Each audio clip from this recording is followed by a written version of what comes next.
ဘဝမှာဘယ်သူမှသာဝရအစဉ်ပြေနေတာလို့မရှိဘူးမြတ်စွာဘုရားတောင်မှအစဉ်မပြေတဲ့အခါရှိဆွမ်းမစားရတဲ့အခါရှိတယ်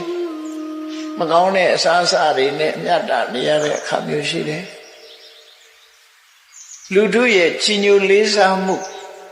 ကြိုးဆိုမှုကိုခံရတဲ့အခါရှိသလိုကြုံတဲ့လူတွေရဲ့ဆဲရေးတိုင်းထွာမှုချင်းချောက်ခံရမှုဆိုတာတွေလည်းပဲကြုံရတာမြတ်စွာဘုရားကိုယ်တိုင်ကိုယ်အစင်မပြေမှုတွေနဲ့ဘဝမှာကြုံတွေ့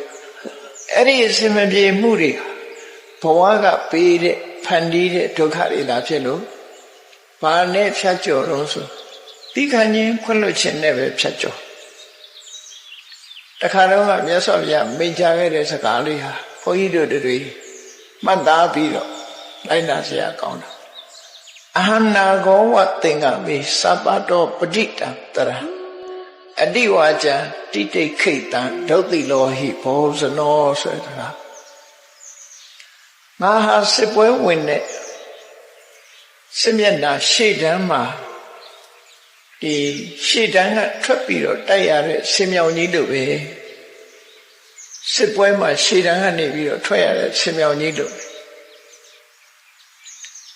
သဗ္ဗတောပဋိတံတရဟောဒီကနေပြစ်လိုက်တဲ့မြားတန်တွေလမ်းတွေမြားတွေအဝေးကပြစ်လိုက်တဲ့အရာတွေဟာဆင်ရဲ့ကိုယ်ပေါ်မှာလာကြတာတွေအများကြီးပဲနော်ဆင်ရဲ့ခန္ဓာကိုယ်ပေါ်မှာလာဆိုင်တယ်အဟနာကောဝသင်္ကမေသဗ္ဗတောပဋိတံတရံအဲ့ဒီလိုခန္ဓာကိုယ်ပေါ်ရောက်ရှိလာတဲ့စုဝေလာတဲ့လေးတံမြားတံအဲ့ဒါတွေကိုသိခံတယ်အောက်ဤသိခံပြီးလောက်ရမယ်အလုပ်ကိုဆက်လုပ်တယ်နောက်မဆုတ်ဘူးအတိဝါကျံတိတိခိတံ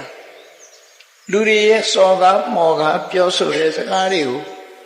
ငါသိခံတယ်သိခံမယ်ဘာကြောင့်လို့ဆိုရင်ဒုတိလောဟိဝဟောစနော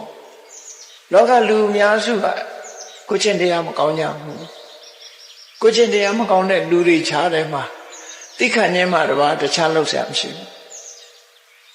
အော်ဤသိခံနေစစ်တိုက်နေတယ်ဆိုတာဟာပမွဲ့နဲ့ပေါက်ခံရတာမဟုတ်ဘူး